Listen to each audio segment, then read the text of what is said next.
The journey to the outer reaches took 3 days of constant flight through increasingly less regulated space. Rex watched their fuel reserves dwindle with each passing hour, knowing they'd arrive at their destination with barely enough power left to dock. Mac had spent most of the journey in the cargo bay, running diagnostics on his armor, and occasionally asking questions about the current state of galactic civilization. Zigzag had taken to these educational sessions with the enthusiasm of a scientist who'd stumbled onto the discovery of a lifetime. "So let me get this straight," Mac said, examining a holographic star chart that Zigzag had projected. "The Federation controls approximately 60% of known space, with the remaining 40% divided between independent systems, corporate territories, and what you call the outer reaches." "Correct," Zigzag confirmed, manipulating the display to highlight different regions. "The outer reaches are technically under Federation jurisdiction, but enforcement is minimal. Too far from core systems, too expensive to patrol regularly, and frankly not valuable enough to warrant the resources. Which makes them perfect for people who want to avoid Federation attention." "Exactly. Pirates, smugglers, independent traders, political dissidents, and salvagers who don't want to answer too many questions about where their goods come from." Mac nodded thoughtfully. "So we're heading into the galactic equivalent of the frontier, lawless, dangerous, but free." "That's one way to describe it," Rex called from the bridge. "Another way would be desperate, barely functional, and likely to get us killed." "Your optimism is truly inspiring, Captain." Rex couldn't help but notice that Mac seemed more relaxed as they moved further from Federation space. The human had removed his helmet more frequently, and his posture had shifted from constant alertness to something closer to casual watchfulness. It was like watching a caged predator finally given room to move. "Tell me about the station we're heading to," Mac said. "Freeport 7, Zigzag replied. "One of the larger independent stations in the outer reaches. No central government, run by a council of the most powerful merchants and ship captains. They maintain enough order to keep trade flowing, but they don't ask questions about cargo or passengers." "Population?" "Approximately 50,000 permanent residents, with another 20,000 transient population at any given time. Mix of species, mostly traders and workers from vessels that dock there. Security?" Zigzag's eye stalks swiveled toward Mac with interest. "You ask questions like someone planning a military operation." "I ask questions like someone who wants to stay alive," Mac corrected. 600 years of sleep doesn't change the fact that unfamiliar territory requires reconnaissance." "Fair point. Security is provided by private contractors hired by the Merchant Council. They're more interested in preventing riots and maintaining docking fees than enforcing Federation law. As long as you don't start fights or interfere with commerce, they'll leave you alone." Max studied the star chart, his eyes tracking trade routes and strategic positions with professional interest. "What kind of information network does the station have?" "Extensive. Freeport 7 is a major hub for news, rumors, and information that doesn't make it into official Federation channels. If something's happening in the galaxy that the Federation doesn't want people to know about, someone on Freeport 7 probably knows about it." "Including information about humans?" "Possibly. Though I should warn you that most of what people know about humans is probably myth, legend, and wild speculation. Your species has been extinct for 6 centuries. The actual facts have been buried under layers of exaggeration and fiction." "Still worth investigating," Max said. "If there are other humans out there, someone might have heard something, a sighting, a rumor, an unexplained incident that matches human capabilities." Rex listened to this conversation with growing unease. He'd agreed to help Mac, but the more the human talked about searching for other survivors, the more Rex realized they weren't just hiding one extinct species. They were potentially uncovering an entire hidden civilization. "We're approaching Freeport 7, Rex announced. "Everyone might want to come see this." Mac and Zigzag made their way to the bridge. Through the main view screen, Freeport 7 gradually came into view, and even Mac seemed impressed. The station was massive, easily 5 kilometers across, built from the combined hulks of hundreds of derelict ships that had been welded, bolted, and fused together over decades. It looked like someone had taken a junkyard and declared it a city. Docking ports jutted out at irregular angles, and the whole structure was illuminated by thousands of lights, creating a chaotic but strangely beautiful pattern against the darkness of space. "It's like someone built a city out of spare parts," Mac observed. "That's exactly what they did," Zigzag said. "Freeport 7 started as a salvage depot about 200 years ago. It just kept growing as more ships docked and decided to stay." "It's ugly," Rex added, "but it's home to a lot of people who didn't fit anywhere else." They approached one of the docking arms, following the traffic control instructions that crackled over their communications system. The docking process was surprisingly efficient despite the station's ramshackle appearance, and within 20 minutes, the serendipitous Prophet was secured to a docking port with power and life support connections established. "Now what?" Rex asked, settling back in his chair. "Now we refuel, resupply, and try to stay anonymous," Zigzag said. "Mac needs to remain hidden until we figure out how much the Federation knows." "About that," Mac interjected, "I've been thinking about our approach. Hiding indefinitely isn't a viable long-term strategy. Eventually, the Federation will track us down, or we'll run out of places to hide." "What are you suggesting?" Rex asked warily. "We need information. About the Federation's search protocols, about what happened to Earth and humanity, about whether there are other survivors." Mac leaned against the bridge doorway, his armor still powered down to minimal signatures. "Which means we need to make contact with people who have access to information the Federation doesn't want shared." "That's a good way to attract exactly the kind of attention we're trying to avoid," Zigzag pointed out. "Not if we're careful. I'm not suggesting we announce my presence to the entire station, but there have to be people here who deal in restricted information. Information brokers, smugglers who move more than just cargo, maybe even former Federation personnel who left the service with secrets to sell." Rex's mandibles clicked nervously. "You want to hire an information broker?" "I want to hire someone who can tell us what the Federation knows about human survivors and what they're doing about it. Knowledge is the only advantage we have right now." Zigzag's eye stalks swiveled thoughtfully. "There are a few brokers on the station who might be able to help, though their services are expensive and their loyalty extends exactly as far as their payment." "How expensive?" "More than we have," Rex admitted. "Our salvage operation has been running on minimal margins for months. The fuel we need to buy will take most of our remaining credits." Mac was quiet for a moment. "What about my pod? The crystalline fragments. Are they worth anything?" "Possibly," Zigzag said. "Unknown technology usually attracts collectors, though selling them might draw unwanted attention." "Everything draws unwanted attention at this point," Mac countered. "We need resources to operate, and I need information to plan our next move. Selling the pod fragments seems like the most logical option." Rex considered this.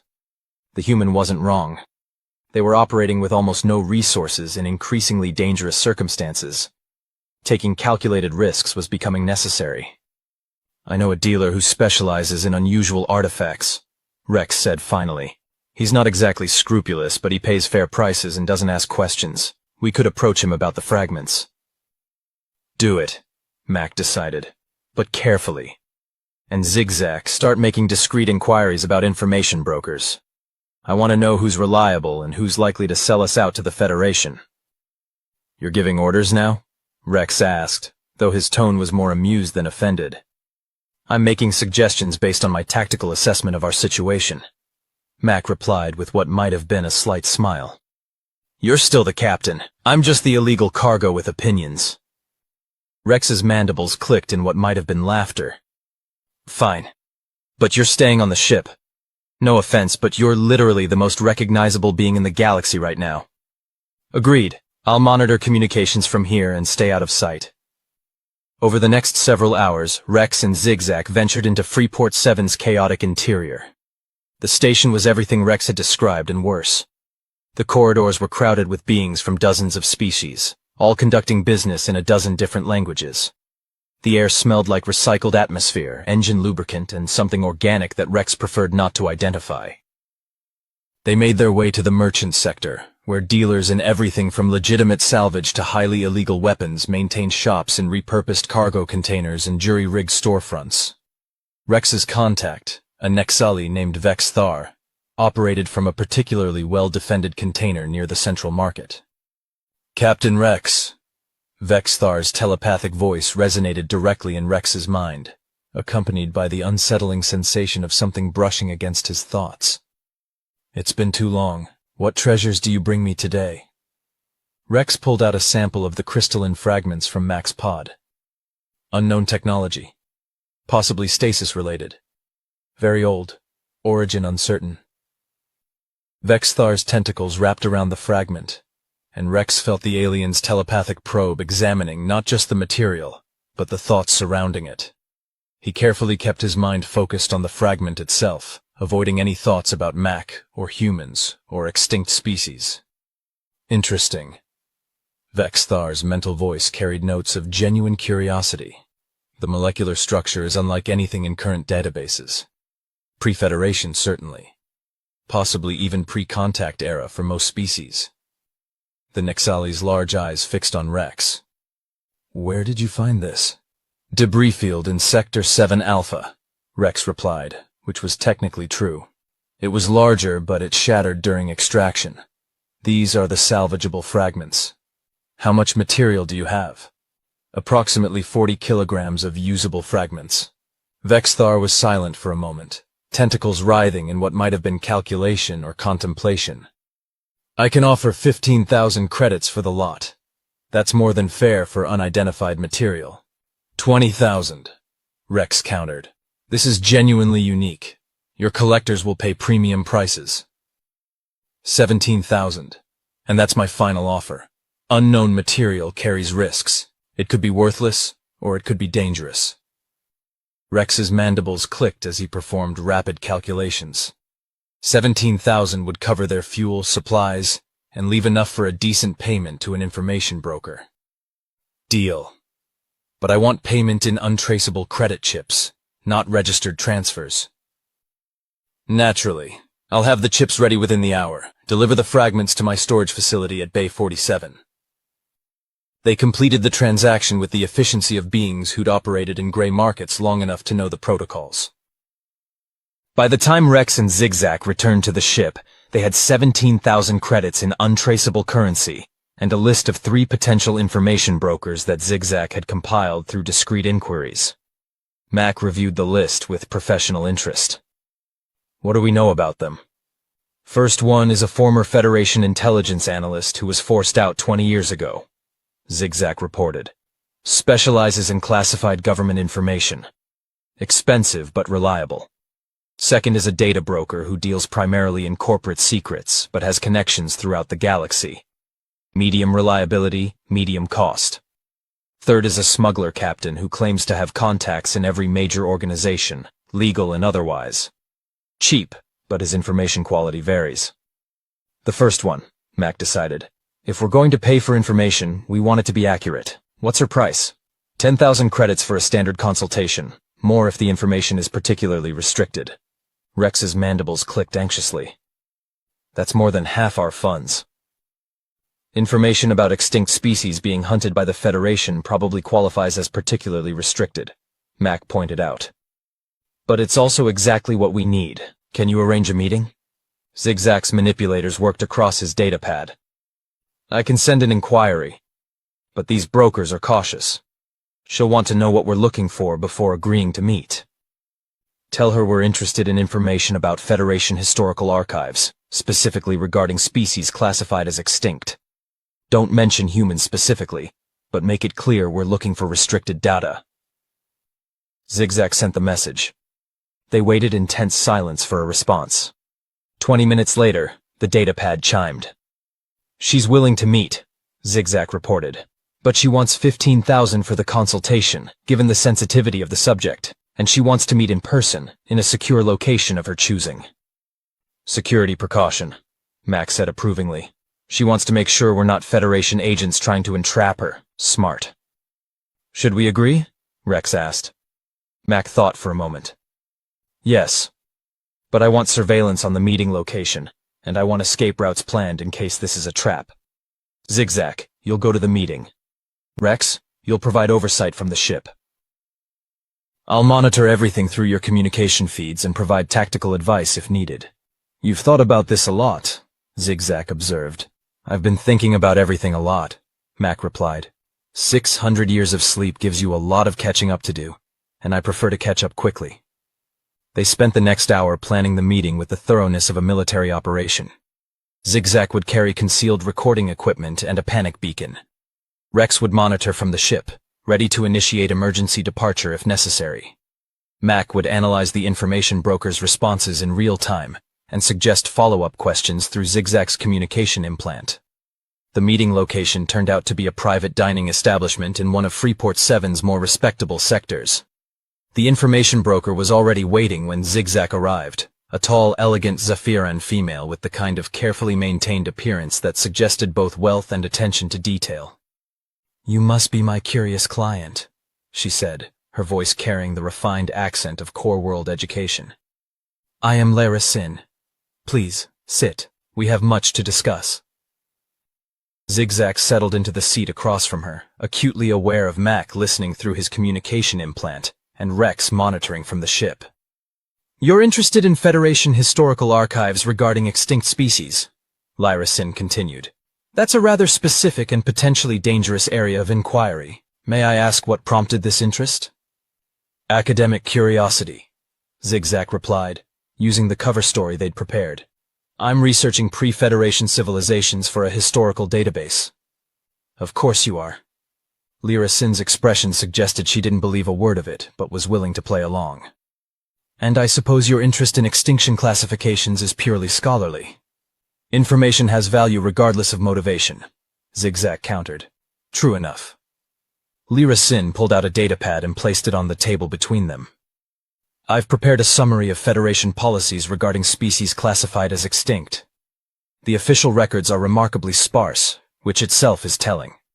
Most extinct species have minimal documentation, usually just basic biological data and a notation of when they were last observed." "What about humans?" Zigzag asked, abandoning the pretense of academic interest. Lara Sin's expression sharpened. "So we get to the real question. Humans are a particularly interesting case. Official records state they went extinct approximately 600 years ago due to internal conflicts. However, the actual archival data is heavily redacted, which is unusual for a species that supposedly destroyed itself through primitive warfare." In the ship, Mac leaned forward, his attention focused entirely on Lara Sin's words through the audio feed. "What kind of redactions?" Zigzag asked. "Military engagement records mostly. The Federation had monitoring stations in human territory during their final years. Those records still exist, but they're classified at the highest levels. I've only seen fragments, but what I have seen suggests the humans didn't destroy themselves. They were fighting something else." "The Void War," Zigzag said quietly. Lara Sin's eyes widened slightly. "So you do know something?" "Yes, there are references to what humans called the Void War, though the Federation has scrubbed most mentions of it from public records. Whatever the humans were fighting, it was significant enough that the Federation decided the information was too dangerous to share." "Do you know what happened to the human survivors?" "That's where the records become truly interesting," Lara Sin said, her voice dropping lower. "Official position is that there were no survivors. Complete extinction. But there are anomalies in the data. Ship movements in the decades following Earth's fall that don't match any known species. Energy signatures that appeared briefly in deep space and then vanished. Reports from frontier colonies of strange encounters with beings that didn't match any recognized species profile." "You're saying humans survived?" "I'm saying the evidence suggests someone survived, and the Federation has gone to considerable effort to make sure no one looks too closely at who or what that someone might be." Lara Sin leaned back. "Which brings me to my own question. Why are you really asking about this? And please don't insult my intelligence with more stories about academic research." Zigzag glanced at a nearby window, seeing his reflection and knowing that somewhere Mac was listening and Rex was monitoring. They'd reached a decision point. Either they trusted this information broker with the truth, or they walked away with incomplete information.